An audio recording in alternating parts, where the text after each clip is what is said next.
Otwieramy tutaj kolejną placówkę partnerską, tym razem w miejscowości jakiej właśnie, Sylwestrze? To jest miejscowość Miklesz, koło miasta Złoczew. Złoczew. Na zjeździe z S8. S8, przy trasie S8 między Łodzią a Wrocławiem. Przy okazji przedstawiam Wam Sylwestra Palucha, który jest właścicielem tego oto przybytku i tak naprawdę ma tutaj dwie lokalizacje, aczkolwiek lokalizacja, gdzie będą dokonywane naprawy, znajduje się w miejscowości Miklesz, Miklesz, koło Złoczewa, a koło Złoczewa znajduje się stacja kontroli w pojazdów samym Złoczewie. i myjnia bezdotykowa, którą przy okazji też widzieliście na tym filmie, która naprawdę robi robotę. I jeszcze takich myjni jeszcze w Polsce zbyt wiele nie ma. Ile ich jest? Parę sztuk może? Parę sztuk. Dobrze. Sylwek, przede wszystkim, co skłoniło Cię do tego, żeby przystąpić do sieci Willy.pl? Przyszłość, która się kreuje i idzie ku nam.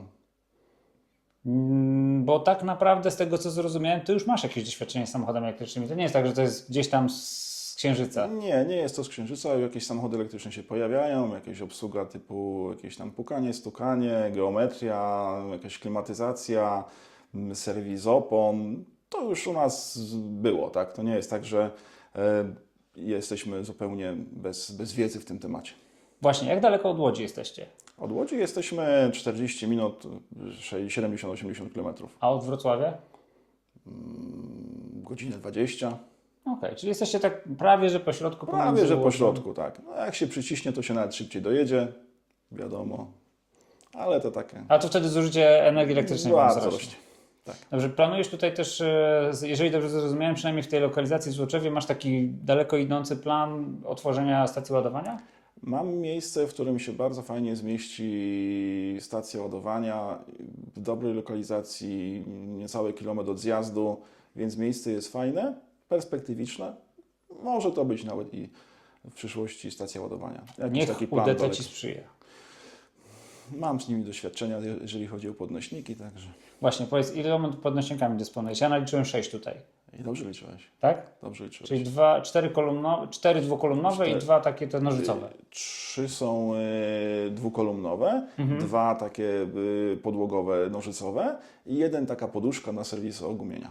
O, super. I jeszcze z tego, co zrozumiałem, 2 urządzenia do ustawienia zbieżności. 2 urządzenia do ustawienia zbieżności, 2 huntery, 1 na takim stanowisku, że jakieś długie, wielkie lawety, autobusy się mieszczą i też możemy to ustawić.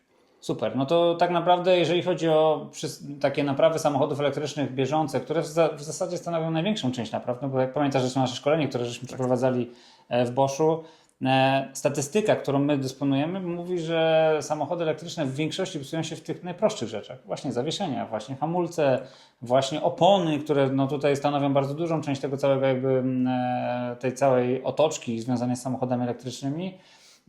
A oprócz tego oczywiście czasami trzeba samochód, który gdzieś się zablokuje na ładowarce, czy któremu coś się wydarzy na drodze z Warszawy do Wrocławia, trzeba będzie przeserwisować, no to sobie spokojnie dacie radę.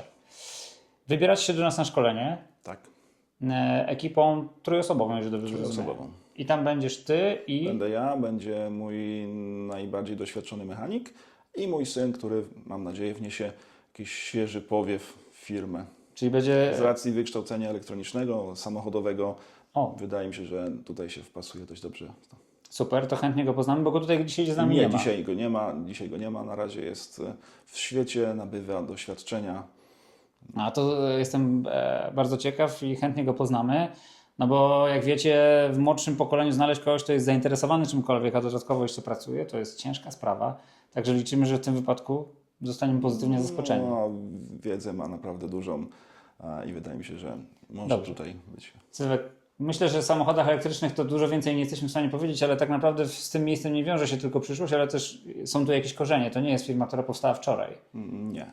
Firma powstała ponad 30 lat temu, założył ją mój ojciec i ja z bratem, bo to jest spółka, prowadzę tą firmę razem z bratem, rodzinna firma, od 30 lat. Także jest już kawał historii, no i doświadczenia też z wiekiem nabranego, tak?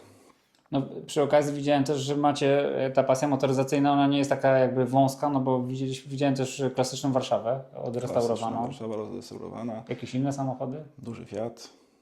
Powiedziałeś Moskwicz. Wołga, niestety szara, nie czarna.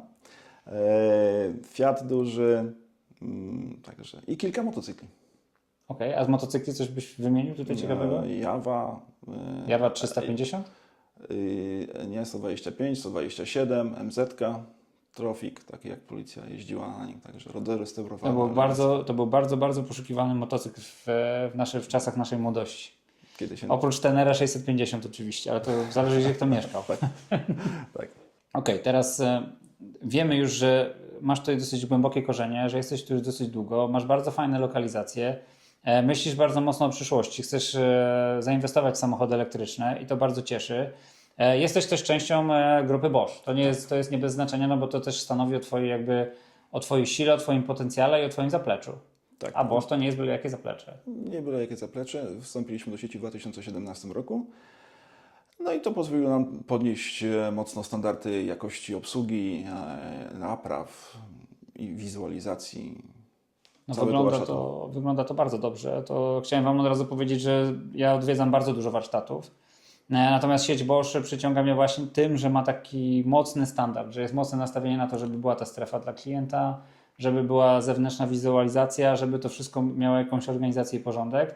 I myślę, że to też w tą stronę zmierza. Jak już Ciebie tutaj mam, Sylwku, to od razu może byśmy też trochę o tym porozmawiali, bo myślę, że to widzów może zainteresować, bo ja odnoszę takie wrażenie, że w ogóle w Polsce dochodzi już powoli do takiego etapu, jeżeli chodzi o rozwój warsztatów, że zaczną powoli znikać warsztaty mocno niezależne, wszystko zacznie się gromadzić właśnie wokół takich silniejszych grup, czy kompetencyjnych, czy kapitałowych. Wydaje mi się, że taka będzie kolej przekształcenia się takich drobnych warsztatów, że przynależność do kogoś silnego nas obliguje, żebyśmy podnosili swoją jakość, swoje standardy. I w grupie jest siła. Jeżeli wyglądamy tak samo wszyscy w koło, czy nawet jakaś gwarancja w sieci, coś się zdarzy nie tak, gdzieś ktoś pojedzie w świat, trafia do naszej sieci, może skorzystać z naprawy gwarancyjnej. Także na pewno zjednoczenie się daje nam siłę. Tak jak i Ty też organizujesz sieć warsztatów i Repair, to ma sens. To jeden jest silniejszy w jednym, drugi w drugim. Możemy się razem wspierać. Tak, Wymieniać wiedzą. dokładnie tak. To jest to, co daje nam siłę. Dodatkowo, wiesz, jakby każdy z Was, który dołącza do tej sieci, gdzieś tam dodaje też jakąś cegiełkę swojej własnej kompetencji i siły. I to buduje właśnie, tak jak powiedziałeś, tą siłę globalną, ale co najważniejsze, daje poczucie bezpieczeństwa klientowi.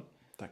Myślę, że klienci zaczynają to coraz bardziej rozumieć i my to widzimy też na zewnątrz, kiedy często dochodzi do nieuprawnionych ingerencji w samochody elektryczne, czy jakiekolwiek inne, ale my akurat mamy doświadczenie z elektrycznymi, gdzie te ingerencje powodują szkody, i później jest sytuacja taka, że telefonu nikt nie odbiera po drugiej stronie.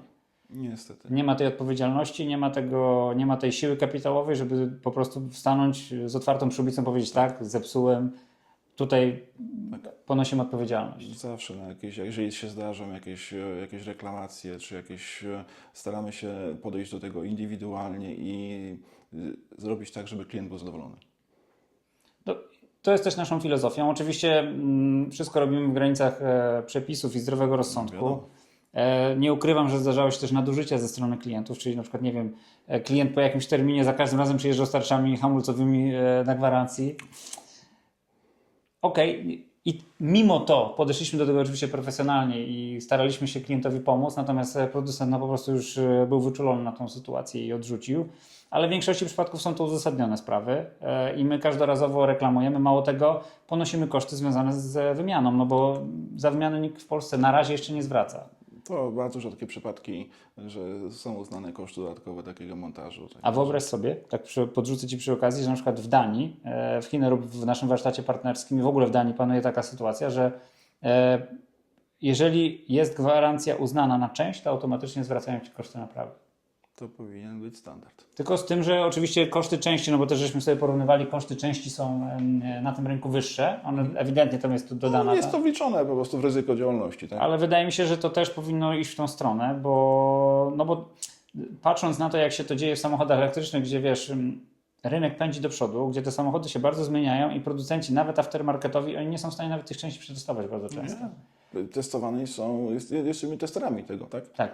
Dopiero po jakimś czasie, jak dostają jakiś feedback od nas, poprawiają i wtedy to się dopiero jakoś poprawia. Powiem więcej. Znowu wracając do Danii, mieliśmy przypadek, nie podam nazwy producenta, ale duńskiego producenta części do samochodów elektrycznych, który na polskim rynku testował właśnie te części, sprzedając je po prostu klientowi.